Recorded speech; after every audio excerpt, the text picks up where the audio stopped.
اے اللہ مجھے آنے والے بہترین دن عطا فرما اور میرے نصیب میں ایسا لکھ دے جس سے میرا دل خوش ہو۔ مجھے ذہنی سکون عطا کر دے میرے مولا، اور میرے معاملات کو آسان کر دے۔ آمین یا رب العالمین۔ مجھے یاد ہے وہ وقت جب حقیقی معنوں میں نے اللہ کو پہچانا تھا، جب اس نے مجھے اپنی محبت سے نوازا تھا۔ میں ٹوٹ گیا تھا، بکھر گیا تھا، گر گیا تھا۔ جب اس کی محبت نے مجھے سنبھالا تھا، مجھے یاد ہے وہ قیمتی وقت جب پہلی بار میں نے تہجد پڑھی تھی۔ اس قدر تکلیف میں اس کے پاس گیا کہ دل چور چور تھا، آنکھیں آنسوؤں سے نم تھی، لیکن میرے قدم اس کی جانب بڑھتے ہی جا رہے تھے۔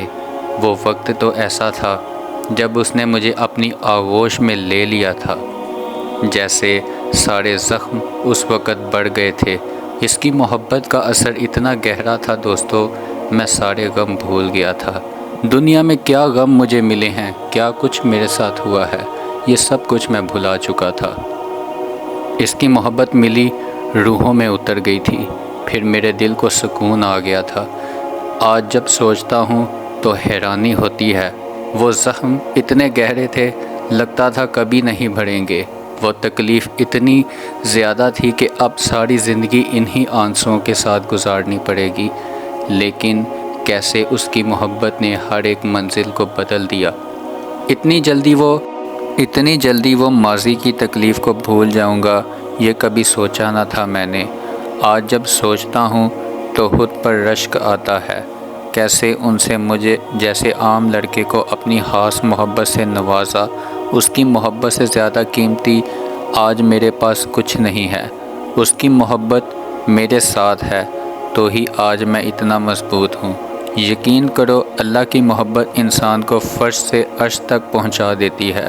وہ اپنے بندوں سے اتنی محبت کرتا ہے جتنا تمہاری ماں بھی تم سے نہیں کر سکتی۔ اس کی محبت بہت خاص، اور جس کو وہ اپنی محبت کے لیے چن لیتا ہے اسے بھی خاص کر دیتا ہے۔ وہ اپنے سب بندوں سے بہت محبت کرتا ہے۔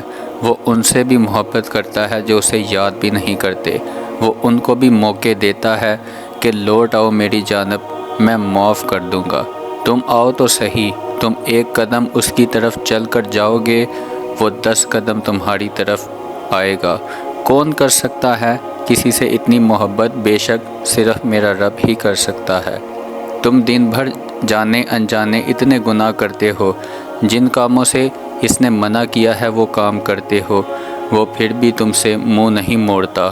وہ اتنا رحیم و کریم ہے، پھر بھی توبہ کا دروازہ تم پر کھلا رکھتا ہے، انتظار کرتا ہے کہ میرا بندہ مجھ سے معافی مانگے تو میں اسے معاف کر دوں۔ دیکھو، پہلا قدم تم کو اٹھانا پڑے گا، پھر دیکھنا وہ تم کو کیسے اپنے خاص بندوں میں شمار کر لے گا، کیسے تم کو ہر دکھ میں مٹا کر محبت میں سرخرو کر دے گا۔ اللہ تو ہمیشہ سے تمہاری مدد کرتا ہے، اور کرتا تھا اور کرتا ہی رہے گا، بس خود پہ یقین ہونا چاہیے۔ یہ تم ہی نہیں سمجھ پاتے۔ کوئی شخص یا کوئی ایسی چیز جو تمہیں اللہ سے دور کرے، وہ تمہارے لیے بہتر کبھی نہیں ہو سکتی۔ جو راستے تم خود بناتے ہو وہی تک منزل حالی نہیں ہوتی۔ یہ تم نے جو اللہ سے مانگا تھا اور وہ تمہیں نہ ملے تو تم یہ سوچ لیتے ہو کیا میں کبھی اپنی مانگی چیز کو حاصل نہ کر سکوں گا؟ مگر تم یہ کیوں نہیں سوچتے؟ وہ ذات لا محدود ہے، وہ لا حاصل چیز کو حاصل بنا دیتی ہے، وہ ناممکن کو بھی ممکن کرنے پر قادر ہے۔ کئی راستوں اور کئی پریشانیوں میں ڈال کر ہی تمہیں تمہاری چاہت پہنچائی جاتی ہے۔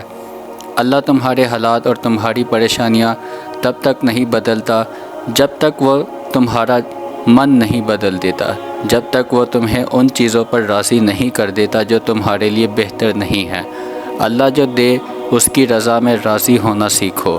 اللہ کے نزدیک صبر کرنے والے بندے بہت پیارے ہوتے ہیں، تو دعا کرنا کبھی بھی مت چھوڑنا ان چیزوں کے جو تمہیں کبھی نہیں ملی، اور صبر کرنا اپنی آخری سانس تک، اور مانگتے ہی رہنا، کیونکہ اس کے معجزوں کی کوئی حد نہیں ہوتی، اور وہ اللہ ہے، وہ تمہیں کبھی ہیرے کی جگہ کوئلہ نہیں دے گا۔ تو صبر اور یقین کیے رکھو اس پر، اور اللہ جب کسی کو معاف کرتا ہے تو اسے نماز پڑھنے کی توفیق بھی دیتا ہے۔ اللہ جانتا ہے کہ تمہارا خاموش دل کیا چاہتا ہے۔ تم اپنی دعاؤں میں جس کو نہیں وہ بھی اللہ جانتا ہے۔ وہ تمہارے سینے میں چھپے ہر درد کو محسوس کرتا ہے۔ وہ تمہاری ہر خوشی کو سن رہا ہے۔ ہو سکتا ہے تم سمجھ رہے ہو اس وقت وہ تم کو جواب نہیں دے رہا، مگر وہ تمہارے لیے بہترین منصوبے بنا رہا ہے۔ بے شک وہ بہترین کارساز ہے۔ لوگ نہ تو آپ کا مسئلہ ہیں اور نہ ہی آپ کی دعاؤں کا، کیونکہ اللہ نے آپ کو دینے کے لیے لوگوں کی رائے نہیں مانگی۔ لوگ کچھ بھی نہیں ہیں، یہ معاملہ آپ کا اور اللہ کا ہے۔ تو جیسے اللہ نے لوگوں سے مشورہ نہیں لیا، ویسے ہی آپ نے بھی اللہ کے معاملے میں لوگوں سے مشورہ نہیں لینا۔ آپ نے بس دعا کرنی ہے، آپ کریں۔ ہم نے ایک ہی دعا بار بار کرنی ہوتی ہے۔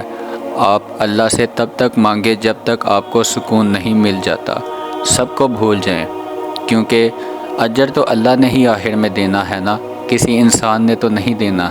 جیسے آپ ایک رزق کی تلاش میں جاتے ہیں، آپ کو کوئی جاب نوکری مل جاتی ہے، کوئی بھی کام مل جاتا ہے، لیکن اس میں یہ کبھی نہیں ہوتا کہ آپ کو جس نے جاب پہ رکھا ہے اسی کے ہاتھ میں آپ کا رزق ہے۔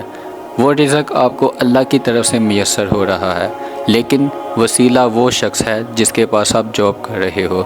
اگر وہ نہ ملا تو آخر میں شرمندگی اٹھانی پڑے گی جو اللہ تعالیٰ تم سے چاہتا ہے۔ اللہ سے مانگنے والے شرمندہ نہیں ہوتے، کیونکہ اللہ کی طرف سے بھیجی گئی ہار میں بھی جیت ہوتی ہے۔ پچھتانے سے بہتر ہے اب پوری کوشش کرو۔ کب کیا ہوتا ہے کوئی نہیں جانتا۔ مرضی تو ساری اللہ کی ہے نا، اور اللہ جیسے چاہتا ہے فتح بھی دیتا ہے۔ اللہ جانتا ہے تمہاری خاموش دل میں کیا ہے۔ اللہ ان کو کبھی نہیں بھولتا جو کوشش کے بعد پھر کوشش کرتے ہیں۔ اللہ ان کو نہیں بھولتا جو اسے یاد رکھتے ہیں۔ بے شک نصیب اور تقدیر اللہ کے ہاتھ میں ہے، لیکن دعا کرنے کا اختیار اس نے ہم کو دیا ہے۔ اے پروردگار، اے مالک عظیم، رب ہم سب پر اپنے خیر کے دروازے کھول دے، ہر مشکلات پریشانی کو ہم سے دور فرما دے۔ آمین۔ جزاک اللہ۔